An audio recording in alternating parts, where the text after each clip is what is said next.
All right, couple of questions real quickly. This one's going to be shorter than usual because this is just one of them days.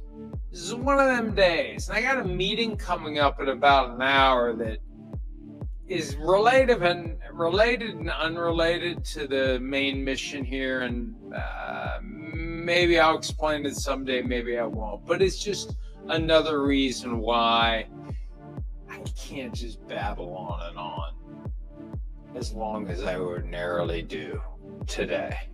Got other stuff to get ready for. Okay, Dan Mushman. Will the ever-expanding NFL playing more games around the world? Can you see, or with the, let me try that again, with the ever-expanding NFL playing more games around the world, can you foresee a time when the NFL falls foul of the law in other countries? Maybe a collusion case could be brought in, say, Australia. Do you think the NFL's legal team has considered this? I hadn't considered it. I don't know if they have. I'm sure they have, though, because the prospect of playing games in other countries opens an entire universe of issues. And you've got exchange rates, you've got tax rates, you've got different governments, and yeah, you may have business practices that are perfectly fine in the United States become not fine in another country. And how does that complicate the union relationship? Now, there are plenty of American-based countries that do business all over the world, but these are things the NFL is going to have to consider. Every time you're operating in one state in the U.S. and you move to other states, you have to consider, if you have operations in those states, what are the laws of those states? Move to other countries, you got to do the same thing. So I think the NFL will be appropriately buttoned up, but that's just another one of the issues and potential complications of moving teams into other countries and also playing games in other countries. It could be simply playing games in other countries opens the NFL up to some sort of regulatory oversight or judicial system oversight in these other countries. J14 Mitchell, should players and agents really emphasize signing shorter term contracts, like 2 to 4 years max, instead of being under contract for 5 or 6 years? Teams like to guarantee short, so players should sign short and get back to the table sooner.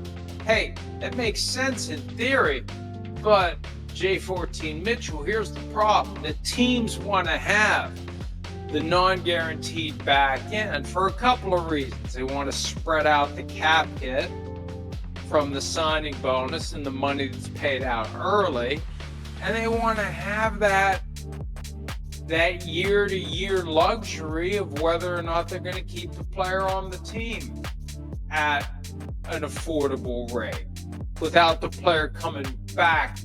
If the player's playing well, if the player's not playing well, tear it up. If the player is playing well, it's coming back to the table. Give me more, give me more, give me more. You avoid that if you put 3 years on the back end of the 2 guaranteed years, or 2 years on the back of 3 guaranteed years, whatever it is.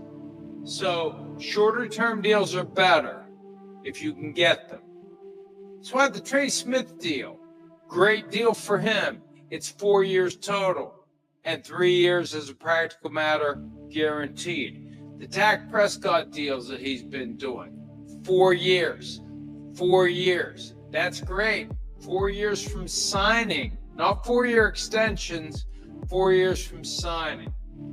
I don't know if his latest was a 4-year extension or not. I need to look that up. But he's done a great job of negotiating for himself.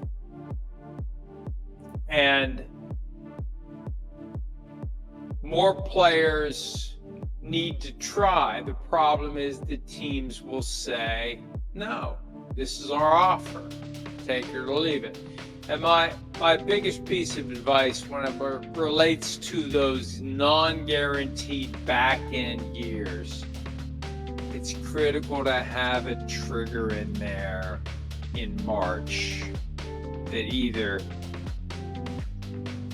has a massive payment due or guarantees salary, something to force the team to cut the guy so the team can't string the guy along, cut him late in the year, or go to him right before the start of the regular season and say, if you don't take a massive pay cut, you're going to be cut. And oh, by the way, everybody else's roster is set, so you're screwed.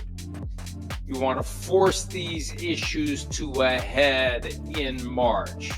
That's the most important thing to have in the non-guaranteed years of a long-term deal.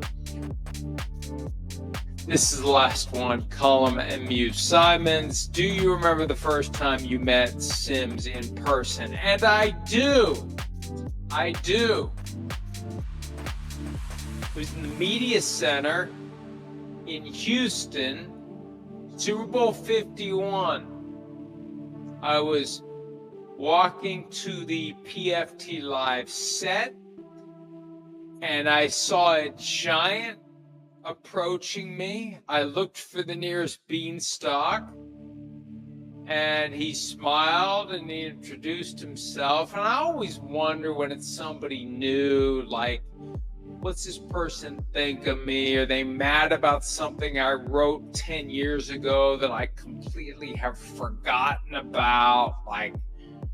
But he was nice, he was charitable, he was fine.